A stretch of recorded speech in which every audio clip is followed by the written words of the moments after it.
Hi, my name is Jacqueline Gold and I am the founder of JG Educate and an educational strategist. That means I look for ways in which the education system can be flexed to meet the needs of your child and any concerns that you might have.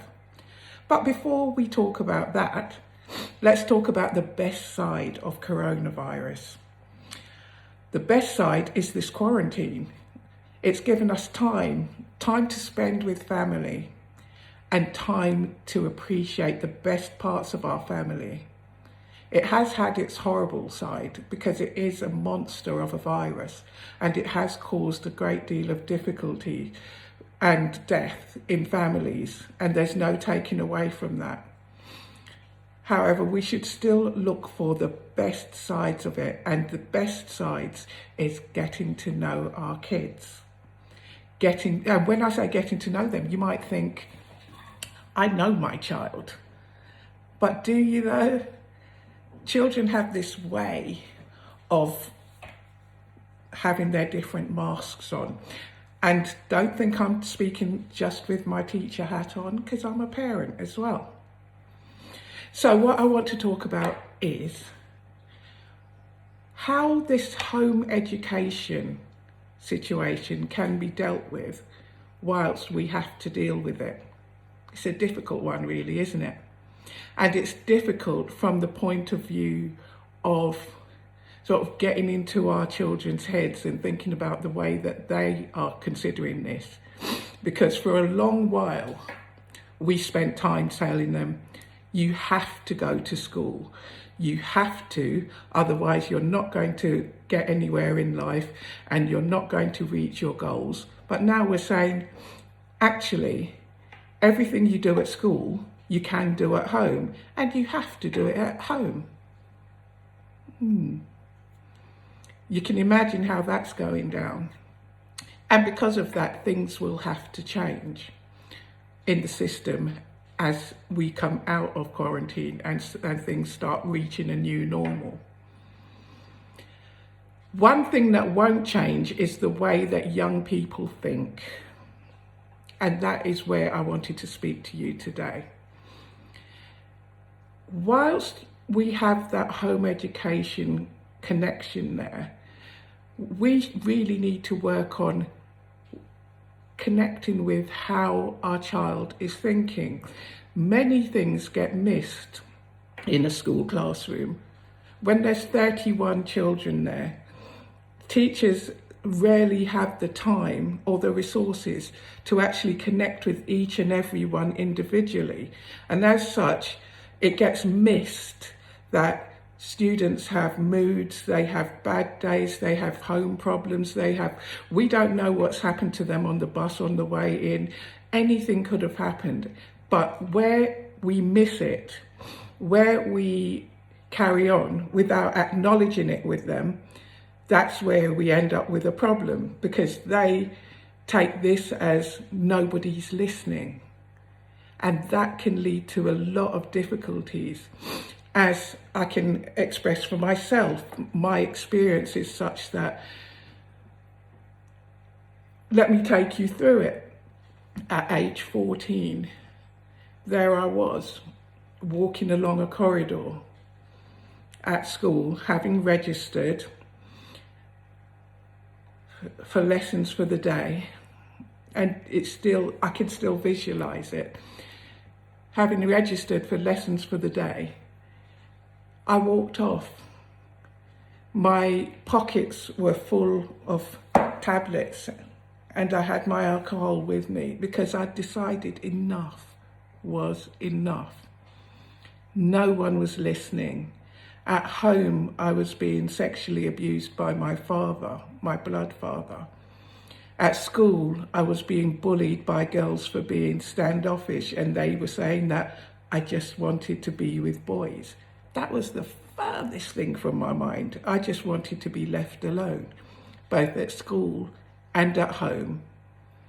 And I decided that the only way forward was to end my life.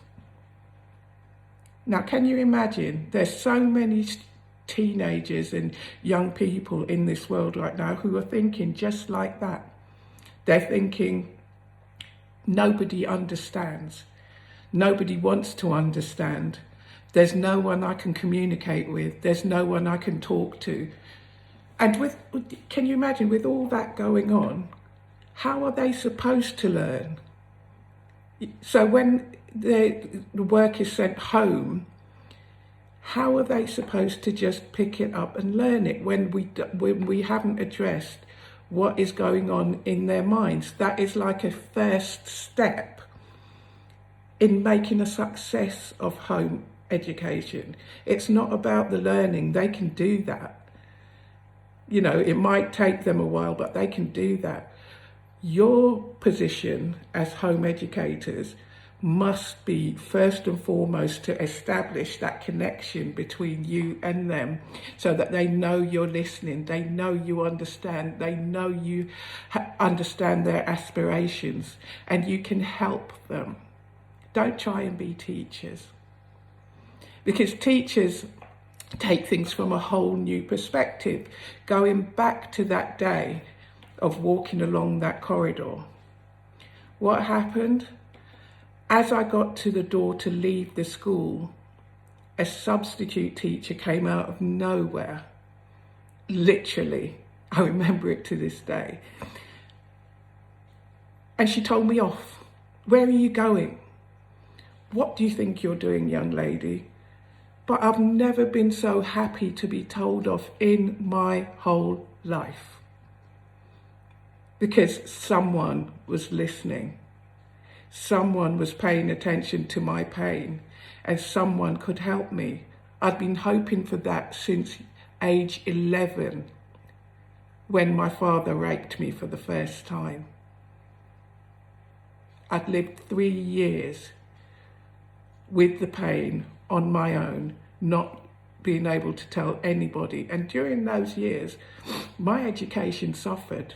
But after that day, after being spoken to, after somebody, a grown-up, taking me seriously, actually hearing my voice, hearing what I wanted out of life, things started to turn around. And I'm not going to tell you even for a minute that it all happened very quickly and easily and we all skipped off into the sunset, because it wasn't like that. It took a long time. It took many, many, many years, because I was 14. It didn't stop while I was at school, because he knew his power, and he kept up with the threats of what he'd do to my mom and to my sisters and brothers if I only spoke about it.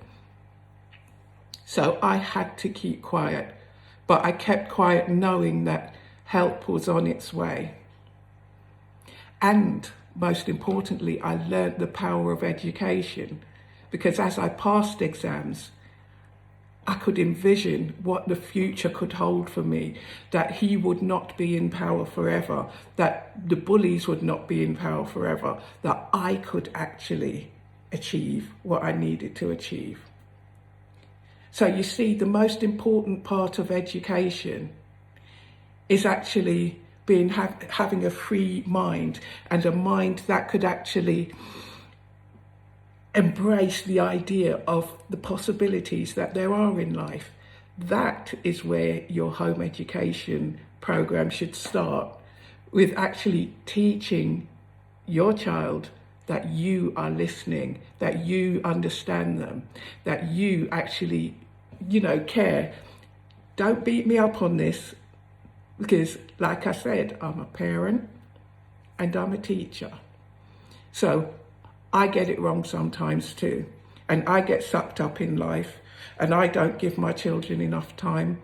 But as soon as I check myself, I snap back into place. I've had to spend time in this home education time, getting to know my children's strengths and playing their education towards those strengths. Now, what I would like you to understand from all of this is that education is an enlightening experience.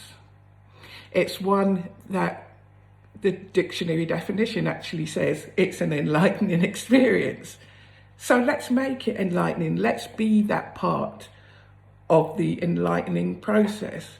Let's get our kids to feel like I felt as the years went by. I started to feel more and more enlightened because I realized what possibilities were out there.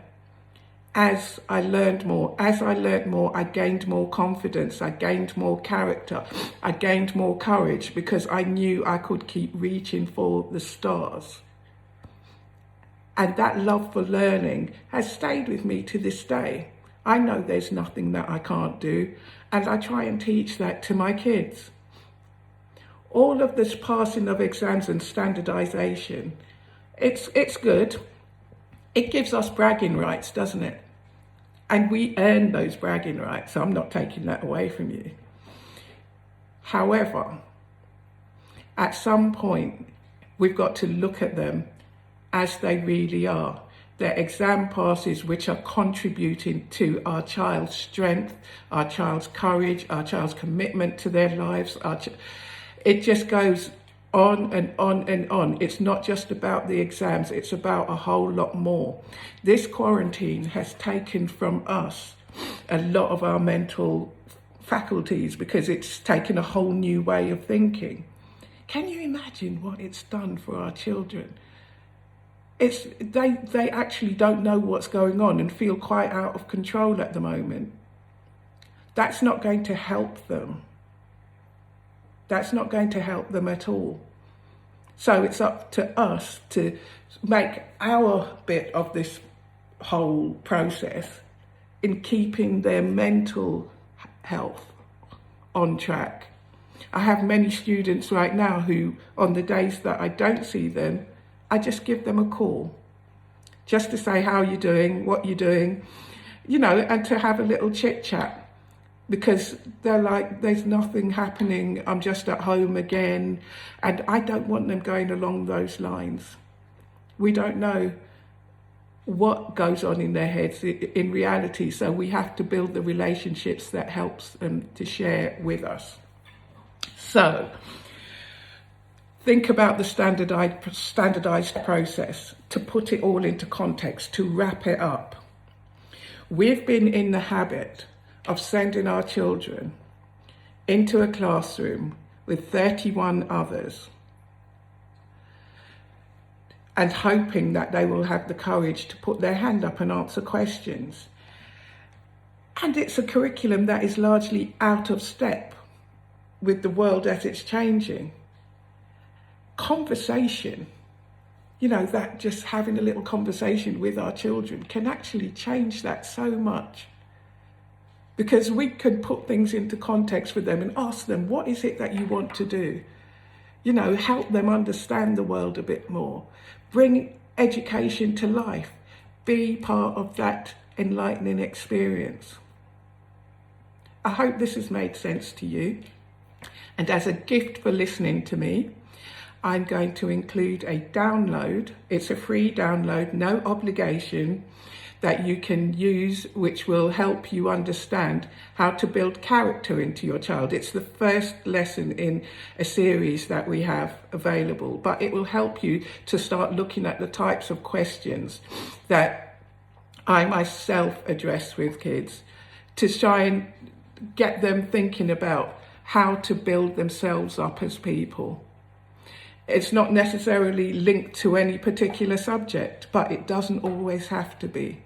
Sometimes it's the skills surrounding the subject that are important, not necessarily the memorization of facts which will not be recalled in future life. So that is a free download which I'm happy to provide for you as a link. Just click on the link and follow the instructions and it can be yours today. Secondly, I'd like to invite you to jgeducate.com for a free, no obligation discussion or consultation, whichever way you want to look at it.